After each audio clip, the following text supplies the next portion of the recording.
traffic control to Vietnam. The captain answered with 6 calm words, "Good night, Malaysian 370. Less than 2 minutes later, the aircraft disappeared from civilian radar. There was no distress call, no emergency transmission, no wreckage field waiting beneath its last known position. The Boeing 777 carrying 239 people had not simply crashed. It had turned away, crossed Malaysia in darkness, and continued flying for hours. More than 12 years later, its main wreckage still has not been found.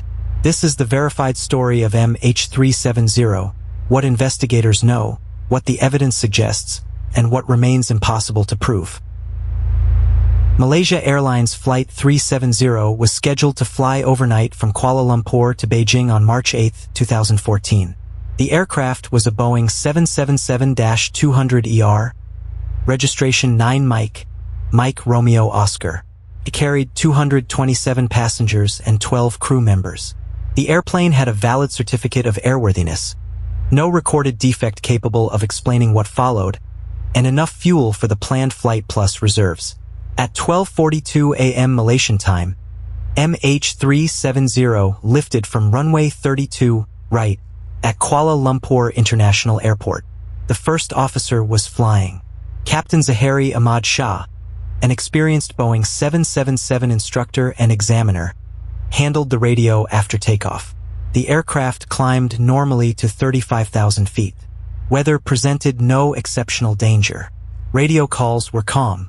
At 1:07, an automated ACARS report transmitted routine technical information through the aircraft's satellite system. Nothing in those first 25 minutes suggested an emergency. Ahead was waypoint Iguri, near the boundary between Malaysian and Vietnamese airspace. It should have been an ordinary handover, one controller saying goodbye, another taking over. Instead, Iguri became the last point at which the flight appeared normal. At 1:19 and 26 seconds, Kuala Lumpur Control instructed MH370 to contact Ho Chi Minh Control. 4 seconds later came the final radio message, "Good night, Malaysian 370. The aircraft passed Iguri at approximately 1:20 and 31 seconds. 5 seconds later, its mode S symbol vanished. At 1:21 and 13 seconds, the final secondary radar position was recorded. The transponder, the system that tells civilian radar an aircraft's identity and altitude, was no longer providing information. But MH370 had not disappeared from every radar. Military radar continued to detect an unidentified primary return, a raw reflection from a physical object moving through the sky. The return first turned slightly right. Then it made a broad, deliberate-looking left turn and headed back across the Malay Peninsula. Investigators later recreated the maneuver in a Boeing 777 simulator. Their conclusion was limited but important. The initial turnback was probably made under manual control, not by the autopilot. That does not reveal who was controlling the aircraft. It does not reveal a motive, but it makes a simple, sudden mechanical failure much harder to reconcile with the route.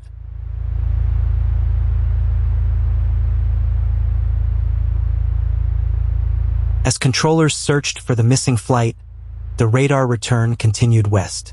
It crossed the coast near Kota Baru, passed south of Penang Island, then turned northwest through the Strait of Malacca. At 2:22 a.m., Malaysian military radar recorded its final position, roughly 200 nautical miles northwest of Penang. Then the aircraft moved beyond radar coverage.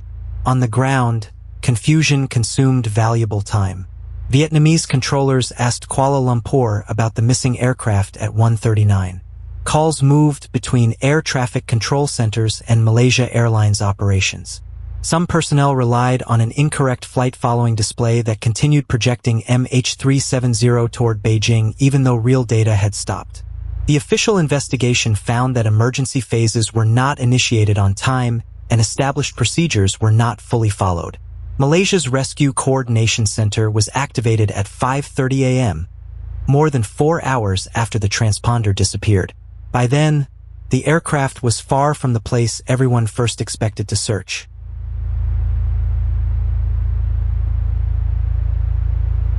MH370 never sent another voice message, but it was not completely silent. At 2:25 a.m., its satellite terminal logged back onto the Inmarsat network. After that came a series of automated connections known as handshakes. They contained no position coordinates, no message from the cockpit, and no explanation. They simply confirmed that the satellite system and the ground station could still see one another. Investigators measured two properties of each signal. The first, called burst timing offset, indicated the aircraft's distance from the satellite. Each measurement produced an enormous arc across the Earth. The second, burst frequency offset, recorded tiny changes in frequency created by relative motion, an effect similar to the changing pitch of a passing siren. Engineers tested northern and southern routes against those signals. The northern corridor did not fit the data. The southern route, deep into the Indian Ocean, did. 2 ground-to-air telephone calls were attempted. Neither was answered. At 8:19 a.m. Malaysian time, the aircraft initiated one final satellite logon. The official investigation considered this consistent with electrical power returning briefly after fuel exhaustion and the loss of both engines. After that, nothing. The satellite evidence could describe a series of arcs, could not provide the exact point where the aircraft entered the ocean.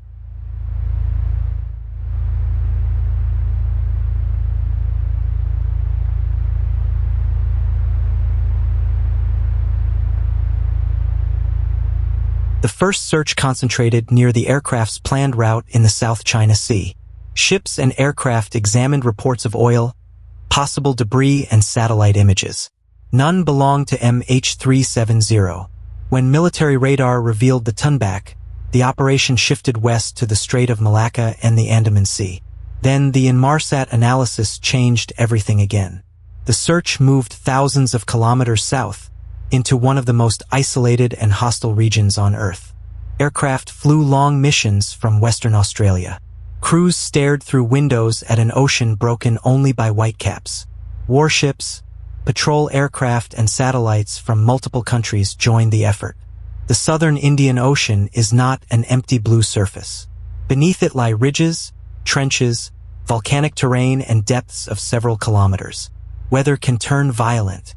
Search vessels may be days from the nearest port. Possible objects were spotted from the air and from space. Again and again, ships reached the coordinates and found fishing equipment, containers, or ordinary ocean debris. Not one object recovered during the surface search could be confirmed as part of the missing Boeing 777.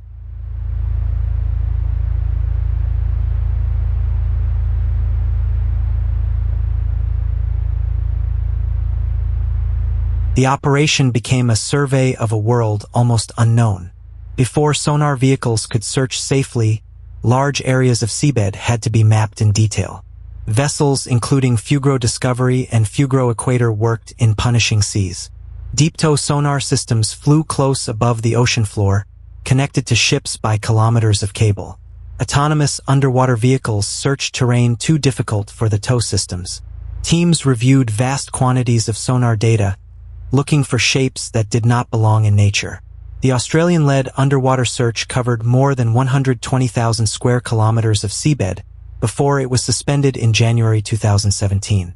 Ocean Infinity launched another search in 2018 using a fleet of autonomous vehicles. It also ended without locating the aircraft. Every empty sonar image narrowed the possibilities, but it could not answer the central question. Was the predicted route wrong? Or had the wreckage fallen just beyond the searched areas? The ocean had hidden entire mountain ranges. A scattered aircraft debris field could be smaller than the errors in the calculations guiding the search.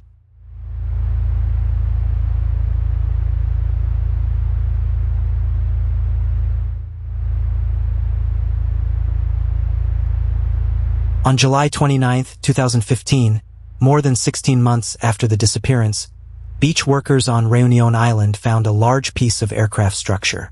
It was a flaperon from the right wing of a Boeing 777. Identification numbers connected it to MH370. Other pieces later appeared along the western Indian Ocean, in Mozambique, Tanzania, South Africa, Madagascar, and nearby islands. The official Malaysian investigation examined 27 significant objects. 3 major pieces were confirmed as coming from MH370, while several others were judged almost certain. The debris proved that the aircraft ended in the Indian Ocean and supported the broad drift models used by search teams. But it could not reconstruct the final minutes. Damage suggested that the right outboard flap was probably retracted and the flapron close to neutral when they separated. Interior fragments suggested that the aircraft broke apart, but investigators could not determine whether that happened in the air or during impact with the ocean. The recorders, engines, fuselage, and most of the aircraft remained missing.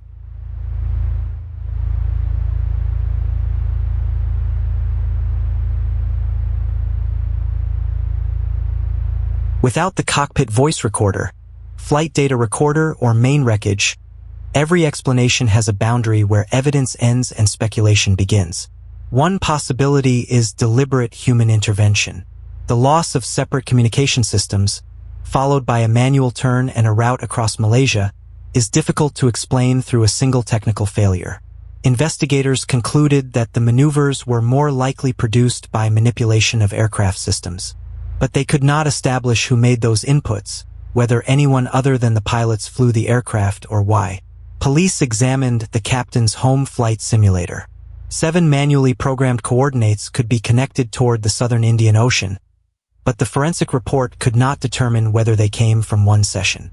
It found no simulated route matching MH370 and concluded there was no unusual activity beyond game-related flight simulations. Another theory involves fire, decompression, or hypoxia. An emergency could explain disabled communications and an aircraft later continuing on autopilot. But no distress call was received, and the complex route changes remain difficult to attribute to aircraft failure alone. The cargo included lithium-ion batteries and mangosteens. Investigators tested the cargo scenario and found it highly improbable under the conditions of the flight. No cargo aboard was classified as dangerous goods. A third-party takeover could not be completely excluded.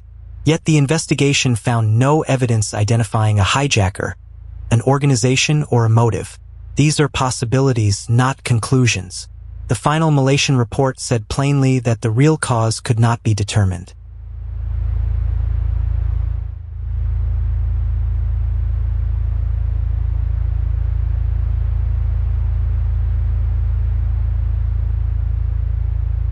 In 2025 and early 2026, Ocean Infinity returned to the southern Indian Ocean with newer autonomous technology and another defined search area. On January 23, 2026, the vessel left the search zone. The company later announced that the renewed mission had also ended without finding MH370. Across its search campaigns, Ocean Infinity spent 151 days at sea and mapped more than 140,000 square kilometers of seafloor. The mystery changed aviation even without being solved. International standards now require more regular position reporting over remote and oceanic regions, with faster tracking expected when an aircraft is in distress. But technology cannot recover the final moments of MH370 from evidence that has not yet been found. For the families of 227 passengers and 12 crew members, the case is not an abstract puzzle. It is an absence measured in birthdays, unanswered questions, and years without a place to mourn. The evidence tells us that MH370 turned back. It crossed Malaysia. It remained airborne for more than 7 hours. And it almost certainly ended in the southern Indian Ocean. It does not tell us who changed its course. It does not tell us what happened inside the cabin. And somewhere beneath a vast, dark ocean, the part of the story that could answer those questions is still waiting to be found.